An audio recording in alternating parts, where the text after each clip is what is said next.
నెల్లూరు జిల్లా ఉదయగిరి నియోజకవర్గంలో వర్గ విభేదాలు బగ్గుమన్నాయి. పార్టీ కన్వీనర్ పదవిని పార్టీ కోసం కష్టపడ్డ వారికి కాకుండా కొండ రాజగోపాల్ కు కేటాయించడంతో విభేదాలు బయటపడ్డాయి. బుధవారం సాయంత్రం ఉదయగిరి మండలం కొత్తపల్లిలో ఏర్పాటు చేసిన వైసీపీ ఆత్మీయ సభలో బహిరంగంగానే నియోజకవర్గ ఇన్ఛార్జి మేకపాటి రాజగోపాల్ రెడ్డిపై ఎంపీపీ భర్త మూలె వినయ్ రెడ్డి తీవ్ర అసంతృప్తి వ్యక్తం చేయడంతో పాటు పలు విమర్శలు చేశారు. పార్టీ విధేయులకు పదవులు ఇవ్వకుండా మేకపాటి ఇతరులకు ప్రాధాన్యత ఇస్తున్నారంటూ ఆరోపించారు. ఈ విషయాన్ని పార్టీ అధినేత జగన్మోహన్ రెడ్డి వద్దకు తీసుకెళ్లి తేల్చుకుంటామంటూ బహిరంగంగా ఆయన సవాల్ విసరడంతో నియోజకవర్గంలో చర్చనీయాంశమైంది. ఈ ఆత్మీయ సభకు ఎవరు వెళ్లవద్దని ముందుగానే మేకపాటి పార్టీ నేతలు కార్యకర్తలకు ఆదేశించినా ఆ సభకు భారీగానే హాజరు కావడం చూస్తే మేకపాటి నిర్ణయంపై ఎంత అసంతృప్తి ఉందో అర్థమవుతుందని ఈ సందర్భంగా మూలె పేర్కొనడం కూడా విశేషం. ఈ కార్యక్రమంలో ఇంతమంది మనంతా హాజరవడం కారణం ఒక చిన్న అసంతృప్తి. నేను పార్టీ కోసం ఇంత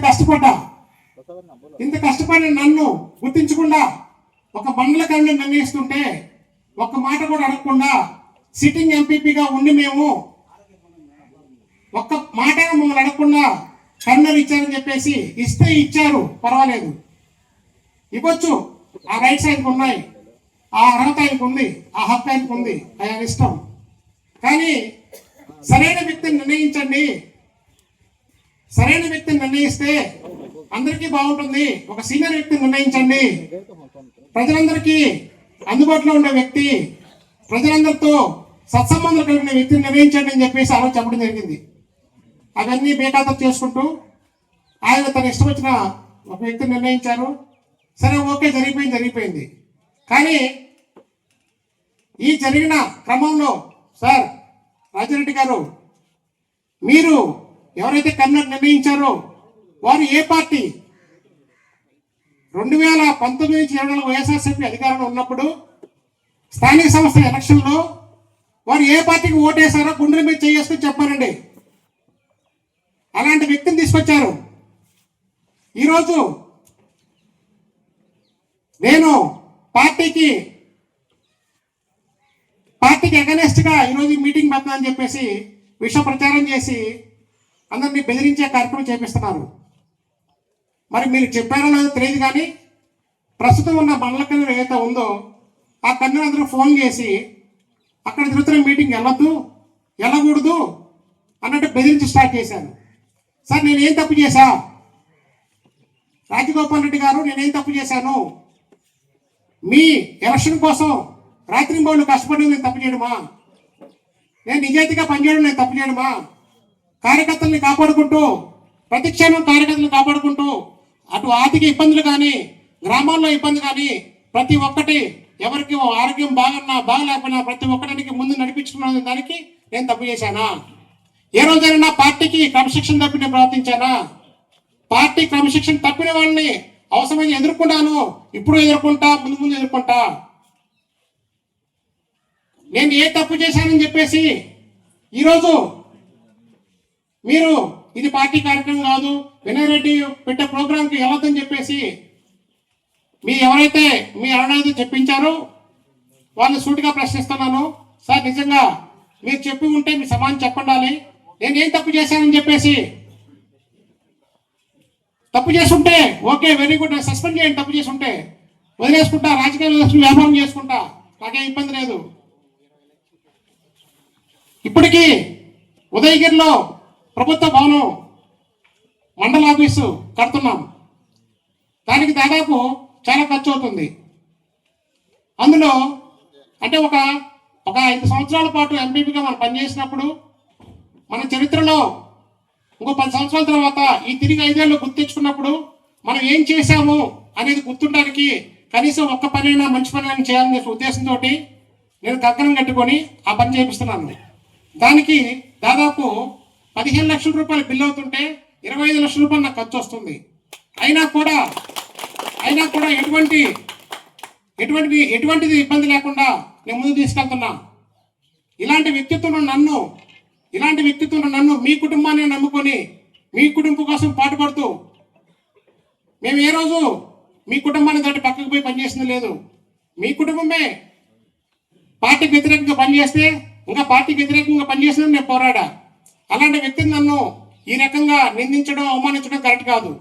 ఒక స్థానికంగా ఉన్న ఎంపీపీకి జడ్పీటీసీ చెప్పకుండా ఈరోజు పార్టీ కార్యక్రమాలు మీరు చేస్తారంటే పార్టీని ఎవరు భ్రష్టు పట్టిస్తున్నారు?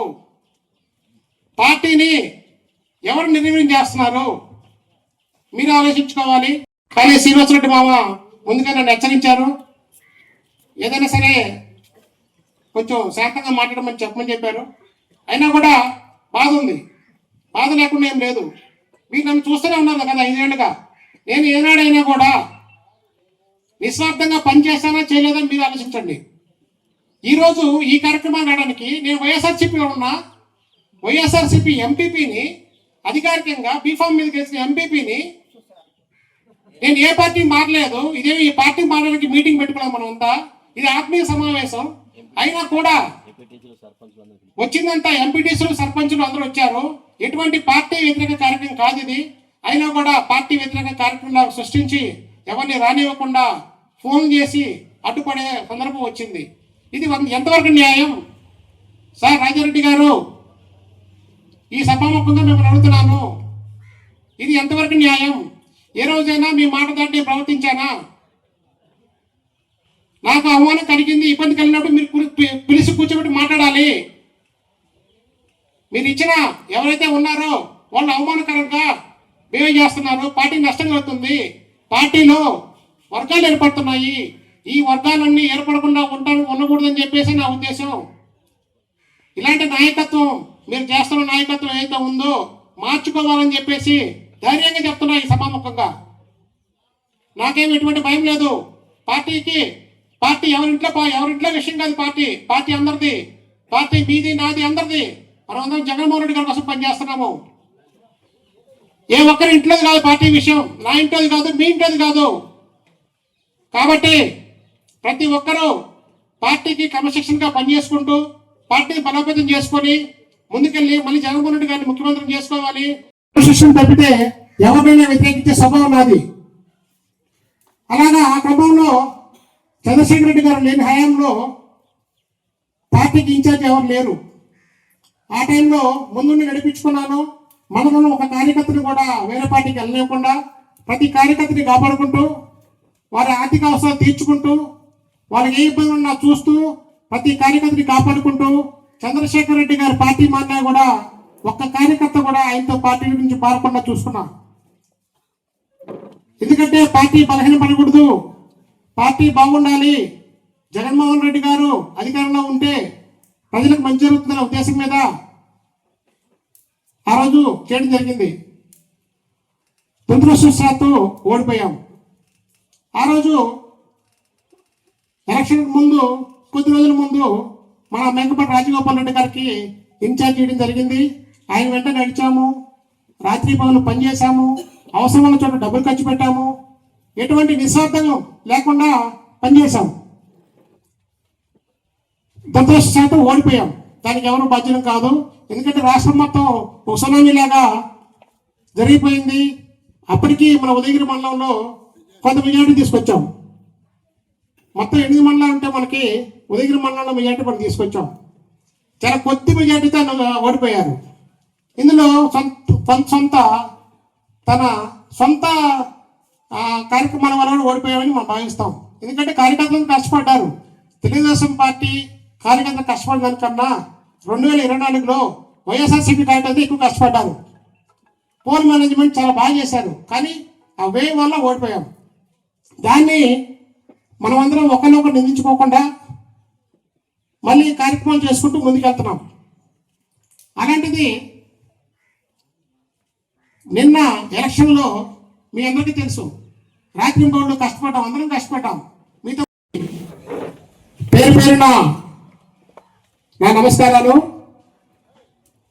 అలాగే ఇక్కడ లేనటువంటి మన నాయకుడు జగన్మోహన్ రెడ్డి గారు కానీ, అలాగే పెద్దలు గౌరవనీయులు పూజలు మేకపాటి రాజమోహన్ రెడ్డి గారికి, అలాగే నాకు రాజకీయ జన్మనిచ్చినటువంటి మేకపాటి చంద్రశేఖర్ రెడ్డి గారికి, మన నియోజకవర్గ ఇన్ఛార్జ్ మేకపాటి రాజగోపాల్ రెడ్డి గారికి,